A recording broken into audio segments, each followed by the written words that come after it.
היי. שידור חי, קידום פרויקטים שיקומיים, עדי, שחר, זיו, אתם כבר מכירים אותנו.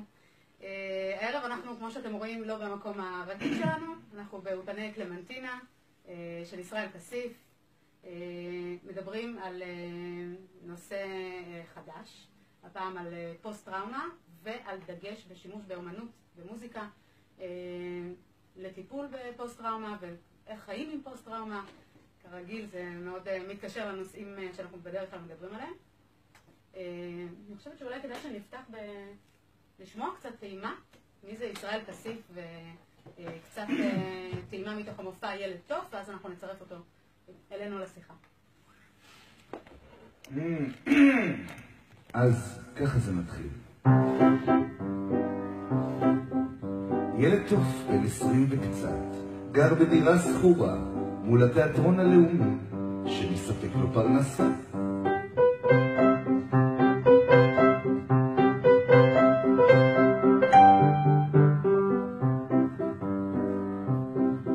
ערב ערב מנגן בתיאטרון, בדיוק את אותו הדבר, בדיוק באותה צורה.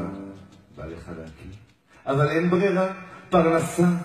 ובינתיים הדירה שלי הופכת למאורה, מאורת היצירה. כל השחקנים, הנגנים, האומנים, המפורסמים, אלה שבדרך ואלה שאף פעם לא יגיעו, כולם עכשיו מציפים את הבית, יוצאים ועפים, ואני אמן מוביל את מהפכת האומנות הבאה.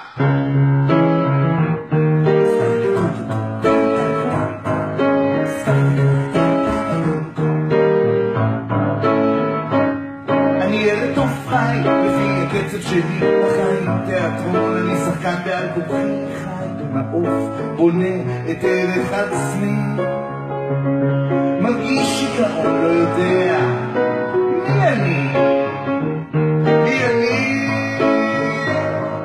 שירי ילדים תחת השפעה והראש ועידת אדמה, תזונת נפש לגוף ולנשמה, סוחר את הזמן, עוגב עלילה, עוגב עלילה, אני ילד טוב חי לפי הקצב שלי, החיים תיאטרון,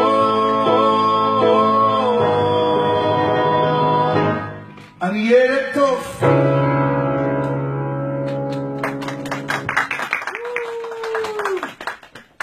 בוא, תצטרף אלינו. שמעתי לך מקום.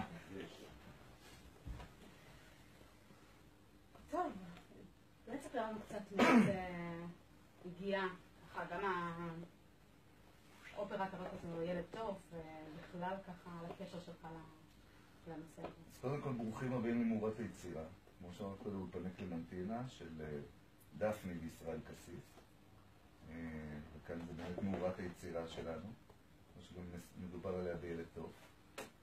ילד טוב היא סיפור, זה סיפור על כל אחד ועל אף אחד, וזה אין שם שמות, רק ילד טוב. אופרת רוק, שואלים אותי הרבה למה, לפני 30 שנה בדיוק, בן 14, ישבתי ככה בצוותא עם עיני עגל, ראיתי את ממי, אהוד בנאי, איזה השראה, לא יודעת מי הוא, והיום אפרו זכינו, הוא אורח, נתן את ברכתו לפרויקט הזה, לילד טוב, והוא אורח בשני שירים באלבום שעוד מעט יוצא, שזה משהו שאני אפילו עוד לא מעכל את זה. ואהוד, שהוא בן אדם מאוד מיוחד, באמת חבר לשליחות, למסר שלנו, שהוא בחירה בחיים תמיד. וזה המסר של ילד טוב. שהתחלנו אותה פה, במקום הזה, באולפן, לפני שנתיים, כאלה מופעים.